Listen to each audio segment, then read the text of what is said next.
Good morning, my brothers and sisters. Good morning, good morning, good morning. Welcome back to another Good Morning Grief devotion. I don't know why this thing says Daily Hope. It's your boy, Pastor Corey Allen Duncan Sr. So grateful and thankful to have this wonderful opportunity to come to you today, lead you today in a very special way in today's Good Morning Grief devotion. This is the daily grief devotion that is strategically designed to help you to navigate through your grief one day at a time. What is grief? I'm so glad you asked. Grief, my brothers and sisters, it is the natural, normal, and necessary response to loss, change, and transition that results in the expressions of feelings and emotions. That grief is what you feel on the inside. Mourning is how it's revealed on the outside. Therefore, we don't suppress it, but we express it. We don't ignore it, but we explore. We don't conceal it, but we reveal it. We don't lock it up, but we let it out.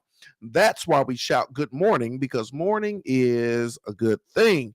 And I'm grateful that you're here with us today as we lead you in a very special way in today's Good Morning Grief devotion. Today, my brothers and sisters, is day 83. This message is for you and for me. We're going to talk about releasing regrets.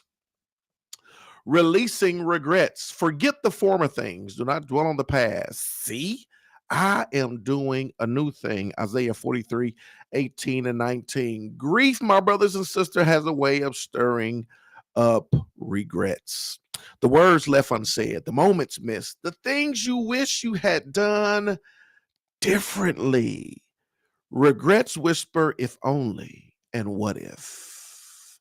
They whisper, if only and what if, making it easy to dwell on what you can no longer change. Grief, my brothers and sisters, has a way of stirring up regrets. Moments that we miss, things that we should have said, we should have did, that we didn't say, that we didn't do, the if onlys and the what ifs. I would dare to say, if I was to take a poll or to ask y'all in the comments, y'all, you got any regrets? Does anybody have any regrets? I promise you, the majority of us would probably say yeah, right? There may be one or two or three be like, nah, none, right? But a lot of us, we wish we would have said something different. We wish we would have did something different. We wish we would have the if onlys, the what ifs. I think I told the story before that my father, the day before he passed, he was dialysis, and I went and picked him up. He was so sick he couldn't drive himself, so I went and I picked him up. And when I picked him up, it was like 3 or 4 in the morning, 4 or 5 in the morning. It was like 4 or 5 in the morning. I take Corey to the bus stop, so it was like 5 in the morning, 4 or 5 in the morning, 6 something. I don't know. I picked him up, took him home, and such in a rush to get back home to get my son to the bus stop. I checked on him, got him something to eat, make sure he was cool. He's like, yeah, I'm cool. I'm cool. I'm like, okay, all right, you straight, all right. And that day, that was a Friday. I remember I called him 3 times that day, and he was in bed all day. Right, he was in bed all day. Now, looking back, hindsight is always 2020. When you start adding stuff, I should have known. Like, well, Thursday he was so sick he couldn't drive himself, and I picked him up. Friday he was in bed all day. He wasn't feeling good. Right, but not knowing, is this just like a 24-hour thing, or is this organ shutting down? Is something about to happen? Like, no clue, right? And so Saturday, when he didn't show up for his barbershop appointment, and I'm calling and it's going straight to voicemail, right? His phone is going straight to voicemail. Then to go over to his house and to find him in that condition, right? You look back and you start to add this stuff up. Man, what if only I had paid attention? If only, I would have took him to the hospital. If only I would have called and went over there earlier. If only I would have forced him to. If only we start to play the what if and the if only game, right? We start to play the what. Well, what if I would have did? Well, what if I wouldn't have took him home and just took him to the hospital? What if I would have made him, X, Y, and Z? So we start playing that game. And if I played it for my situation, I know you're playing it for your situation. If only I would have did this. If only I would have did that. Or what if I would have did this? What if I would have did that? And so what happens is, here it is, grief has a way of stirring up those regrets, right? The words left unsaid, the moments missed, things done differently. All of that, making it easy to dwell on what you can no longer change. It makes us dwell on the things that we can no longer change, right? And and this is the thing, and this is part of the journey. We're gonna get to the devotion. This is part of the journey. So I mean, a part of it, we got to process that, right? And this is the thing. We may stop there, but don't stay there, right? We may stop there. We may think it. We may ponder it. I may stop there. I stopped there for a season, but I didn't stay there, right? I stopped there, but I did. And I want to encourage you. That's part of the process. Process. Think it. Get it out. Cry. All that stuff. Yeah. Yep. Have your moment. Have your season. Stop there, right?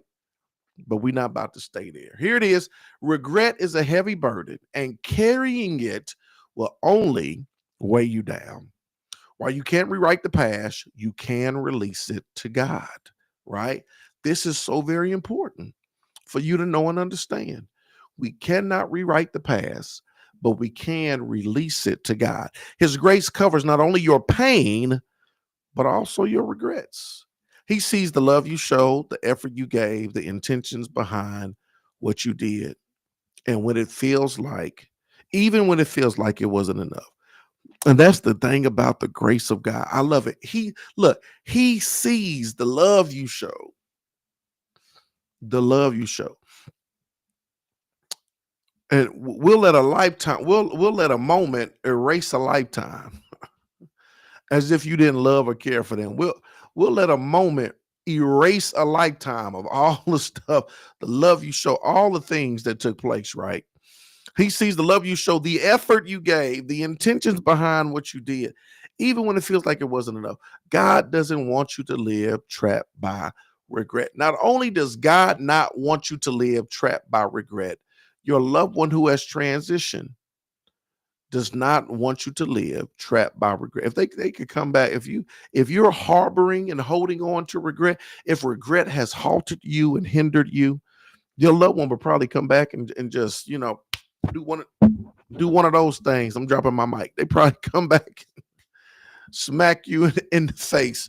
Like, why are you letting this regret harbor you and hinder you? Why are you letting this regret hold you up, right? God doesn't want you trapped by regret. He invites you to release the past and embrace his promise of new beginnings. The best way to honor your loved one isn't by holding on to guilt. It's by living with purpose, love, and grace. The best way to honor your loved one is not holding on to guilt. It's living with purpose, living with honor, love, and living with grace. Here's your point of application. If regrets have been weighing on your heart, take a moment to release them in prayer. I always say release brings about relief. If regrets have been weighing on your heart, take a moment to release them in prayer. Write down your regrets, then ask God to help you let them go. I'm telling you, this is the practical application. This is the part that's going to help you. This is the part that's going to free you. If they have been weighing on your heart, we're going to take a moment to release them in prayer. Write them down. Ask God to help you let them go. Trust that his grace is greater than your mistakes. And his love is strong enough to carry you forward. This needs to be a workshop. All of these you know what? Let me stop playing. This needs to be a workshop. I need to be sitting in the classroom with all 20 of y'all in here to have this discussion, to navigate through the devotion, yes, but to have a discussion.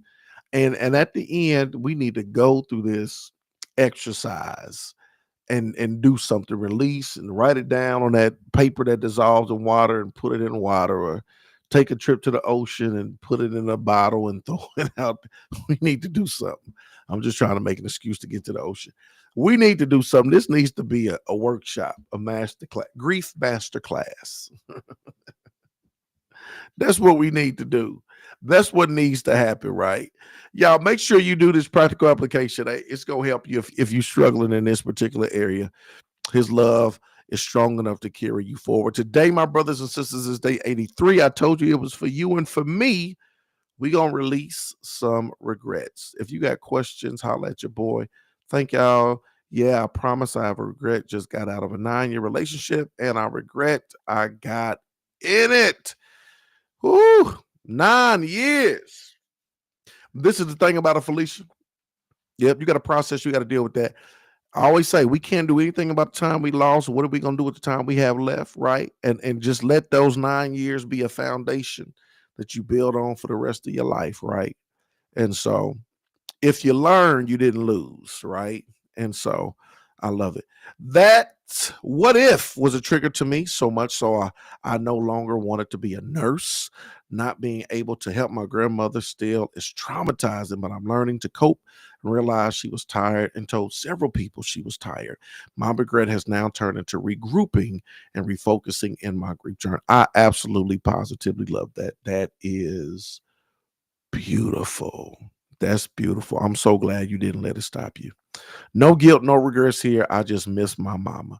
Yeah, and you took good care of your mama too. Yep. Yep, you did. Absolutely. I found the dissolvable paper on Amazon. Look at you, Keisha. Now Keisha gonna be on it. Whatever. Keisha gonna figure it out. Keisha, oh, I got a dissolvable paper. Oh, I found a kit. We can do this kit with the broken glass. We can do this over here. Keisha, like, stop playing with me. What about meeting at a place or a lake or a river? We could definitely do that because they know ain't no oceans around here. That would be beautiful. That would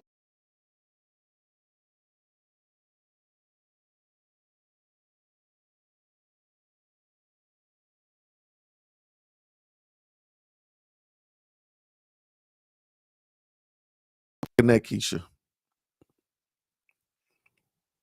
Why does it always drop?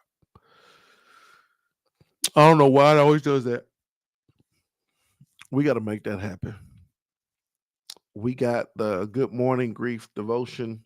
Then the next step is I need to put that on the I need to put that on my list. The good morning grief masterclass, which is just devotion 2.0 extended monthly.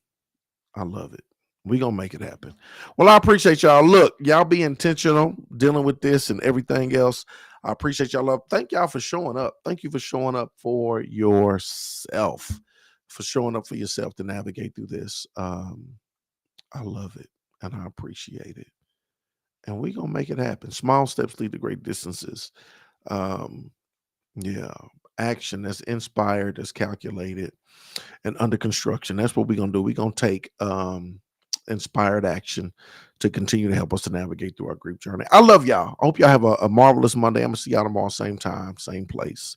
Let's go.